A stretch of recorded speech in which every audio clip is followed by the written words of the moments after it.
For this work, just like my previous work, Man in the Clouds, I'm using some reference images from some online human anatomy resources. I'm not following it super precisely, I'm just hoping to create a balance between human anatomy and simplified shapes like a topographic map in grayscale. I'm also referencing my previous work in this series to mimic the same style in the hands and feet.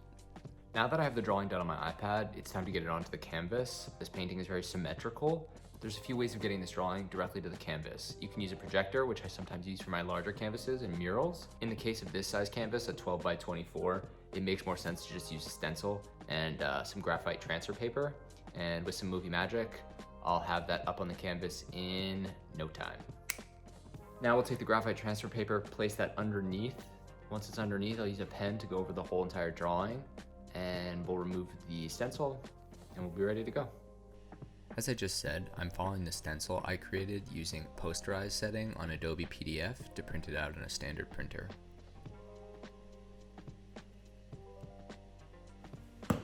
Tracing done.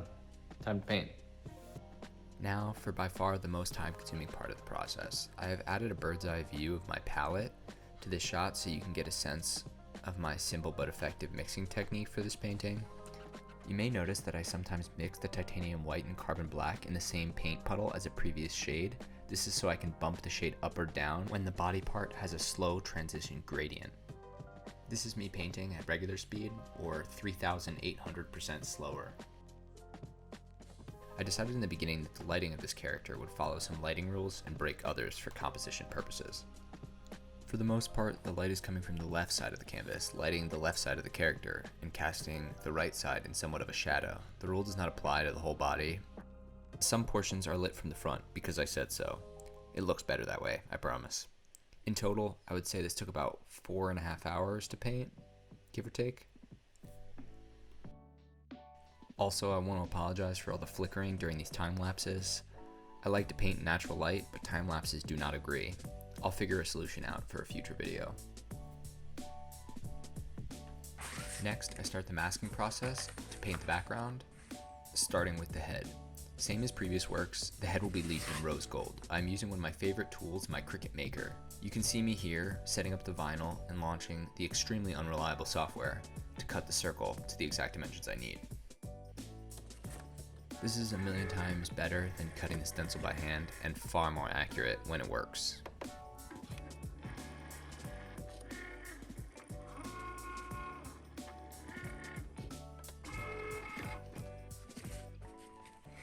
I peel the vinyl, separating it from the backing, and placing it right where it needs to go. Next, I begin to mask off the painting with some frog tape. In hindsight, I got a little overexcited to move on to the background using my airbrush when I should have just finished up the line work beforehand. Then I wouldn't have to worry about ruining the background, but hindsight's 20/20. I use a sharp X-Acto blade to cut out her outline, and then we begin airbrushing. This is one of the newer tools in my shop. I've yet to find a tool that creates better gradients than this guy. You just need a little patience and a lot of practice. Luckily, I have just enough of both not to mess this up. It's a super fun tool to work with, and I look forward to using it more in future works. If you're going to airbrush, please do it in a well-ventilated area and wear a face mask, cause it's probably pretty bad to breathe in. Now on to a little bit of ASMR tape peeling.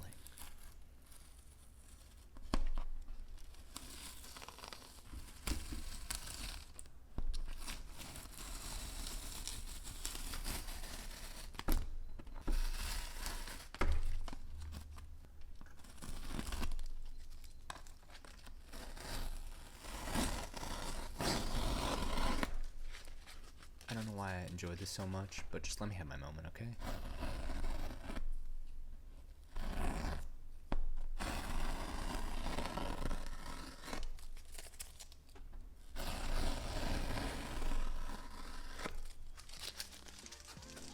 We are almost there.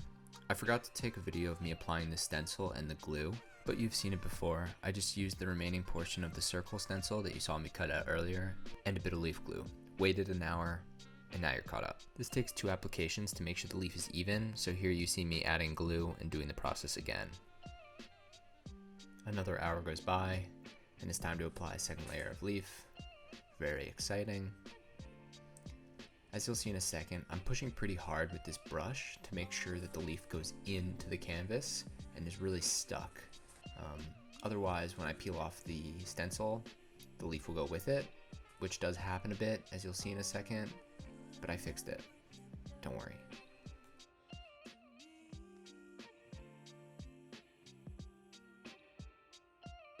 And here's a little bit more ASMR of me peeling this stencil off.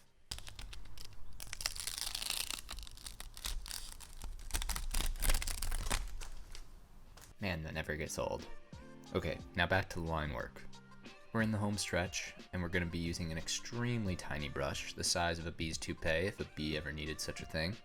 This is another extremely slow process, with very little margin for error, but the detail work is well worth it in the end, in my opinion.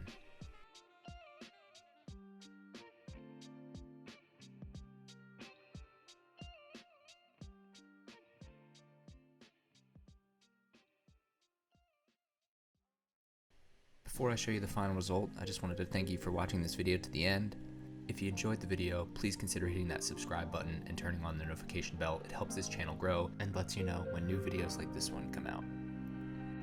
And without further ado, here are the final results.